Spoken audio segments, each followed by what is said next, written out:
হলুদের সঙ্গে যদি আপনারা একটি দুটি জিনিস মিশিয়ে অ্যাপ্লাই করতে পারেন বন্ধুরা, বাড়ি থেকে খুব সহজেই আপনাদের আরশোলা, ইঁদুর, টিকটিকি, মশামাছির উৎপাত খুব সহজেই দূরে চলে যাবে। কিভাবে চলুন দেখি। শুধু একবার বন্ধুরা আপনারা অ্যাপ্লাই করে দেখুন, কোনো রকম কেমিক্যাল নয়, কোনো রকম মশা মারার তেল, কয়েল, ধূপকাঠি আমাদের কিনতে হবে না, যেটা স্বাস্থ্যের জন্য ক্ষতি করে, কিংবা আমাদের অনেকটা টাকা মাসের শেষে খরচ করতে হবে না। ঘরোয়া উপায়ে আমরা কিন্তু খুব সহজে আরশোলা, ইঁদুর, টিকটিকি, এমনকি মশা মাছিকে তাড়িয়ে ফেলতে পারি। চলুন তাহলে কিভাবে আমাদের অ্যাপ্লাই করতে হবে আর ঘরে থাকা উপকরণ কিভাবে দিয়ে আমরা তৈরি করে এইসব পোকামাকড়কে তাড়িয়ে ফেলতে পারি। আমাদের প্রত্যেকের বাড়িতেই থাকে বন্ধুরা, আর আমরা প্রত্যেকেই কিন্তু লেবু খেয়ে থাকি। এই যে আমরা লেবু, পেঁয়াজ, এগুলোর কিন্তু একটা স্ট্রং গন্ধ থাকে। আর এই যে দেখবেন যে লেবু আমরা খাই, এই লেবুর যে ওপরের খোসাটা বা সবুজ অংশটা, এর মধ্যে এমন কিছু নিউট্রিশন থাকে যেটা আমাদের বাড়ি থেকে খুব সহজেই কিন্তু এমনকি মশা, মাছি, ইঁদুর, টিকটিকি তাড়াতেও কিন্তু ভীষণ সাহায্য করে। কিভাবে অ্যাপ্লাই করলে আমরা বাড়ি থেকে মশা, মাছি, ইঁদুর, টিকটিকিকে তাড়িয়ে ফেলতে পারবো, চলুন তাহলে দেখে নিই। এর জন্য আমাদের অনেক কিছু কিন্তু অ্যাপ্লাই করতে হবে না কেমিক্যালযুক্ত। এখানে আমি একটি পাত্র নিয়ে নিয়েছি। এই যে লেবুর খোসার যে গায়ের ওপরের অংশটা আছে না, এটাকেই দেখুন আমি এইভাবে একটুখানি গ্রেট করে নিয়ে নিচ্ছি। এই দেখুন, এর গন্ধটা এতটাই স্ট্রং হয় যে এই গন্ধের কারণে বাড়ি থেকে 2 থেকে 3 মিনিটের মধ্যেই দেখবেন আরশোলারা খুব দ্রুত তাড়াতাড়ি পালিয়ে যেতে বাধ্য হবে। এখানে দেখুন আমি নিয়ে নিয়েছি হলুদ। কম বেশি আমাদের প্রত্যেকেরই কিন্তু রান্নাঘরে হলুদ থাকেই। এখানে আমি কি করব, এই দেখুন 1 চামচ পরিমাণ মতো আমি এখানে নিয়ে নিলাম। এই যে লেবুর খোসার সঙ্গে হলুদ আর লেবুর খোসাটাকে খুব ভালো করে আমাদের এখানে মিশিয়ে নিতে হবে। এইভাবে সবার প্রথমে খুব সুন্দর করে আগে আপনারা মিশিয়ে নিন। খুব ভালো করে মেশানো হয়ে গেলে এখানে আমি নিয়ে নিচ্ছি পেঁয়াজ। গন্ধ ভীষণ স্ট্রং হয়, আর এই ধরনের যে ডিপ কালারের পেঁয়াজ হয়, ডিপ কালারের পেঁয়াজটাই এখানে ব্যবহার করবেন আপনারা। এর গন্ধটা বেশি থাকে, ঝাঁঝালো হয়। এখানে আমি একটি মিডিয়াম সাইজের পেঁয়াজ নিয়ে নিচ্ছি। তারপর কি করব, অর্ধেক পেঁয়াজ দেখুন এরকমভাবে এই যে পেঁয়াজের যে খোলগুলো আছে, এটাকে আমাদের কি করতে হবে, ভালো করে না ছাড়িয়ে নিতে হবে। এই যে এইভাবে আমি একটি পাত্র নিয়ে নিচ্ছি। পেঁয়াজটাকে এখানে আমরা দুভাবে ব্যবহার করব।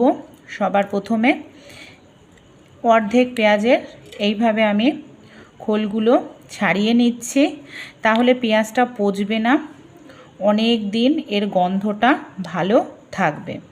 এইভাবে আপনারা 5-6টা পেঁয়াজের খোল এইভাবে ছাড়িয়ে নিন। আর যে বাকি অর্ধেক পেঁয়াজ রয়েছে, সেই পেঁয়াজটাকে আমরা কি করব, এখানে পেঁয়াজের খোসাটাকে আমি ভালো করে ছাড়িয়ে নিলাম। এবার আমি নিয়ে নেব একটি গ্রেটারের সাহায্যে এখানে এই যে আমরা হলুদ আর লেবুর খোসা ব্যবহার করেছি, এর মধ্যে আমি ভালো করে পেঁয়াজটাকে গ্রেট করে দিয়ে দিচ্ছি। দেখুন ভালো করে গ্রেট করে দেওয়ার পর লেবুর খোসার সঙ্গে পেঁয়াজটাকে খুব সুন্দর করে আমাদের এইভাবে মিশিয়ে নিতে হবে। এই দেখুন ভালো করে মিশিয়ে নিচ্ছি, খুব সুন্দর করে এখানে আমি মিশিয়ে নিলাম। এবার আমরা কি করব, এখানে আমি দুটো জিনিস ব্যবহার করব। সবার প্রথমে এখানে আমি নিয়ে নিলাম কর্পূর। যে কর্পূর পুজোতে ব্যবহার করি, কর্পূরটাকে আমি বড় দলা ছিল, বড় দলার কর্পূরটাকে আমি ভেঙে ভালো করে গুঁড়ো করে নিয়েছি। আর পুজোতে যে কর্পূর ব্যবহার করা হয় তার গন্ধটাও ভীষণ স্ট্রং হয়, ঘরের নেগেটিভ এনার্জি দূর করে, ঘর থেকে খুব সুন্দর একটি গন্ধ বের হয়, পজিটিভ এনার্জি নিয়ে আসে, সেই সঙ্গে মশা, মাছিকে, ইঁদুর, আরশোলাকেও তাড়াতে ভীষণ সাহায্য করে। কর্পূরটা দিয়েও ভালো করে আমাদের এখানে মিশিয়ে নিতে হবে। এবার আমরা নিয়ে নিচ্ছি কিছুটা পরিমাণ তুলো। দেখুন তুলো নিয়ে নিলাম। তুলোটাকে ঠিক এইভাবে আমাদের ছড়িয়ে নিতে হবে। আর এটা আপনারা একদিন তৈরি করলে মিনিমাম 3-4 দিন ব্যবহার করতে পারবেন।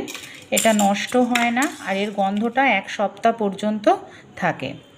এখানে আমরা এই তুলোর মাঝখানটায় মিশ্রণটা রেখে সলতেটা রেডি করে নেব। এইভাবে আমাদের বাড়িতে যে কোনো প্রদীপ থাকে বা কোনো পাত্র থাকে তার মধ্যে আপনারা এটাকে বসিয়ে নিন।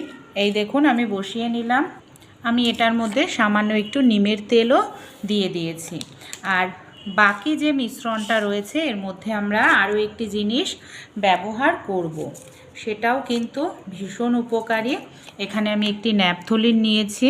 ন্যাপথলিনটাকে এইভাবে গুঁড়ো করে নিতে হবে, কারণ দেখবেন ন্যাপথলিনটা সহজে মিশতে চায় না, তাই এইভাবে গুঁড়ো করে নেব। তারপর সামান্য পরিমাণ করে এই যে পেঁয়াজগুলোকে আমরা রেখেছি এর মধ্যে অল্প অল্প করে দিয়ে দেব।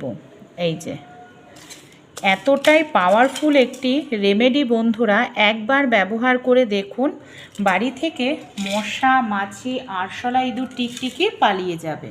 কোনটা কিভাবে অ্যাপ্লাই করব?